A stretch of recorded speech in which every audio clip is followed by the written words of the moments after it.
Em 12 de março de 1955, na cidade de Aimorés, Minas Gerais, nasce um menino, segundo o coração de Deus, chamado Pedro Lírio. Mas Deus já havia traçado um plano em sua vida.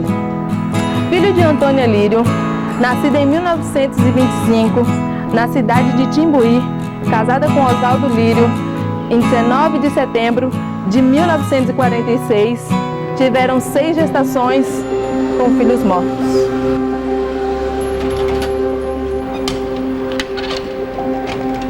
Aos 28 anos de idade, sofria com enfermidade no pulmão e foi desenganada pela medicina.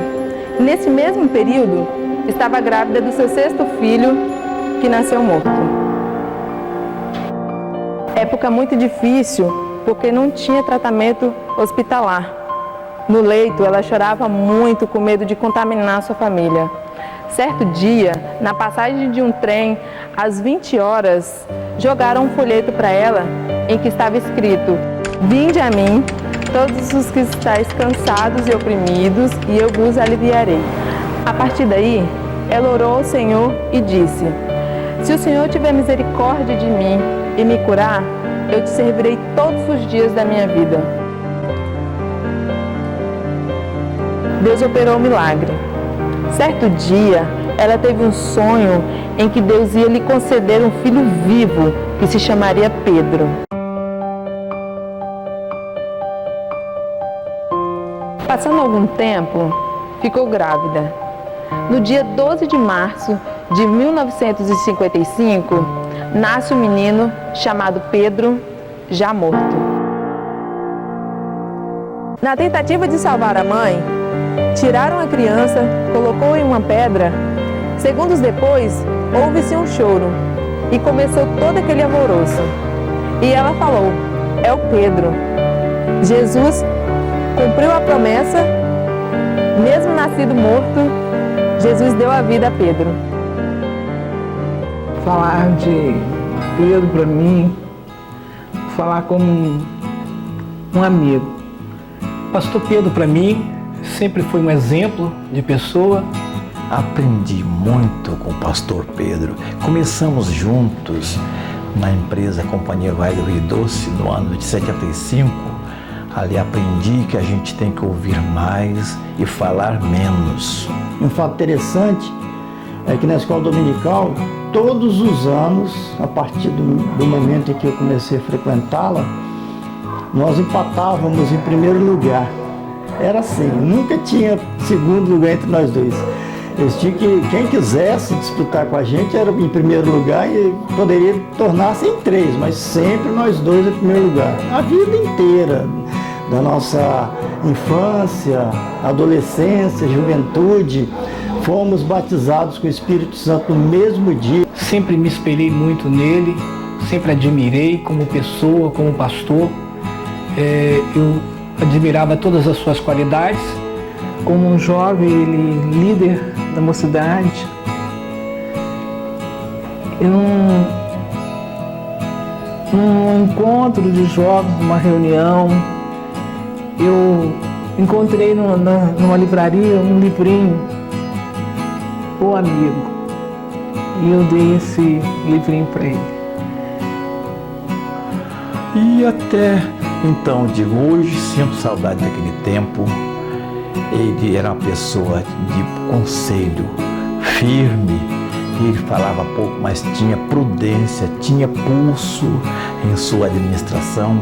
Ele sendo um jovem crente, eu achava impossível um dia ele vir a ser meu esposo. Isso aí não passava pela minha mente. Mas, dentro do plano do Senhor, foi acontecendo e ele nunca me pediu em namoro. Ele me pediu em casamento. E foi quando, 26 de dezembro de 1981, nós contraímos matrimônio às 18 horas no Templo da Assembleia de Deus, em Cruzeiro, no estado de São Paulo.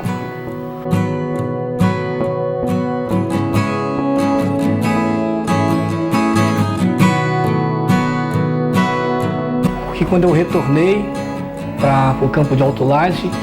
O pastor Pedro me recebeu de uma maneira assim, além das minhas expectativas.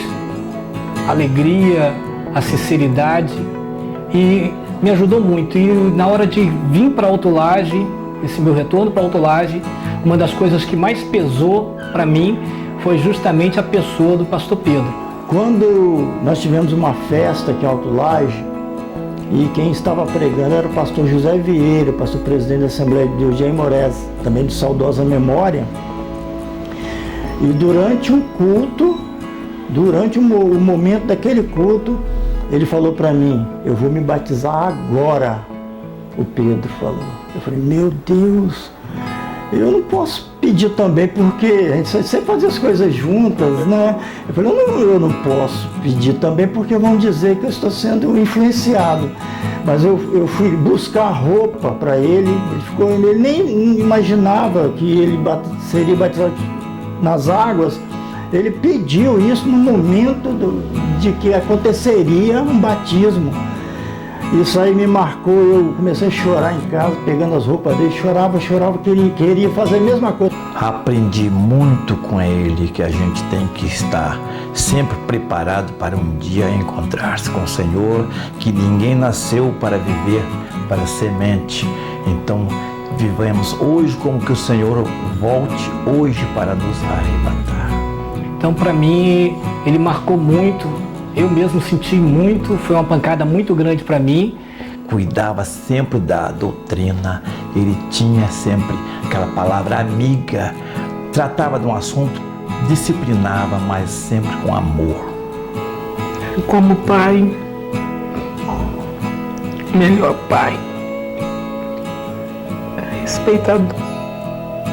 respeitava os filhos. O amor que ele tinha, o respeito que ele tinha para os filhos muito grande, o carinho.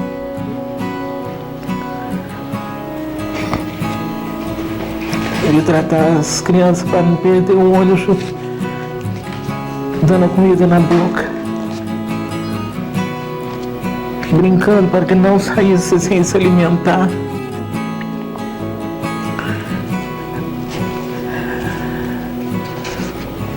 Como esposo, o melhor homem que uma mulher podia ter encontrado na vida. E como pastor, meu melhor conselheiro, meu melhor amigo. Aprendi a ser calma. Aprendi a ouvir mais. E eu pedi em segredo a Deus: não deixe ele descer a sepultura embalado em saco plástico. E na hora que chegou a notícia que ele tinha falecido, os meninos foram marcar o sepultamento no mesmo dia. Eu sentei nessa cadeira e no meu pensamento: Senhor, eu sei que eu não posso intervir na sua vontade, mas o Senhor não me ouviu. Ele está lá. Eu pedi ao Senhor que não deixasse ele descer a sepultura embalado num saco. Na mesma hora o telefone tocou no hospital, pediram que o Márcio e Everton fossem até lá. Chegando lá, eles falaram: tente conseguir para sepultar, se tiver vaga para sepultar amanhã. Eles ligaram o Parque da Paz, conseguiram no outro dia 4h30. Era o último horário. Ele falou assim: traz o terno, a camisa, a gravata, a sunga, meia. Nós vamos vesti-lo como um pastor. Eu glorifiquei a Deus, porque Deus ouve aquilo que é a vontade dele. E ele tem a forma de trabalhar conosco, através do silêncio muitas vezes, para mostrar a nós que nós somos muito pequenos, mas Ele é grande, Ele é o Todo-Poderoso. E Ele tem condição de, no momento certo, dar um basta e mudar todo o quadro. Dizer para você que está desesperado, não se desespere não, porque você tem Jesus na sua vida.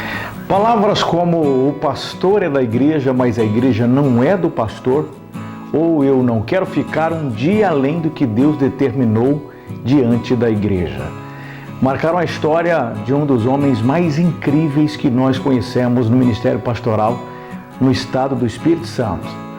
O pastor Pedro Lírio foi o meu mestre, me ensinou todas as etapas ministeriais e todas as vezes que nós sempre lembramos da pessoa do pastor Pedro, o nosso coração sente o desejo, tem aquela sensação, como seria bom que ele estivesse conosco e participasse junto do arrebatamento da igreja.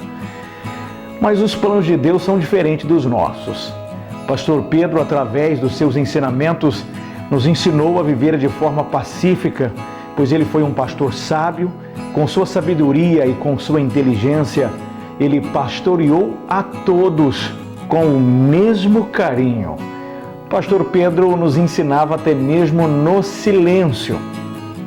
E hoje nós queremos louvar ao eterno Deus por sua bondosa graça de ter permitido que existisse um homem que pastoreasse esse ministério de Autolage com toda a destreza, maestria e sabedoria, dando e projetando no coração dos seus discípulos, das suas ovelhas, um desejo ardente também de dar prosseguimento e continuidade tudo aquilo que ele deixou em cada palavra ministrada e em cada ensinamento.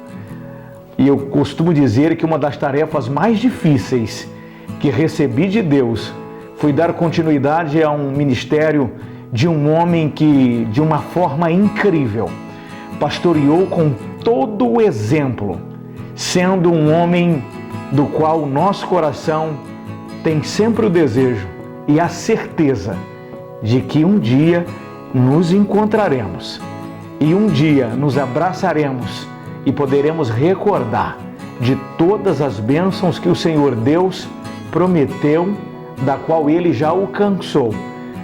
Deus com certeza tirou da terra dos seus mais excelentes guerreiros e levou para brilhar junto de si. Pastor Pedro deixou recordações indeléveis em nossas memórias. E com certeza, como pastor do Ministério de Autolage, eu carregarei para sempre os seus ensinamentos, aguardando ansiosamente o dia em que o Senhor Jesus já marcou e tem marcado o nosso encontro nas mansões celestiais. Que o Senhor Deus continue abençoando o Ministério de Autolage e nós prosseguiremos, dando sequência ao belíssimo trabalho que o pastor Pedro durante anos deixou para esse ministério, sendo um grande exemplo nas Assembleias de Deus no estado do Espírito Santo e também no Brasil, fazendo com que o Ministério de Autolage fosse um ministério conhecido, pois o seu caráter e sua conduta foram caráter e conduta que marcaram a história da Igreja Assembleia de Deus. Que Deus abençoe a todos e que as bênçãos do Senhor continuem sendo derramadas, pois cada palavra ecoará por tempos, anos e dias, deixadas por esse grande guerreiro, pastor Pedro Lírio.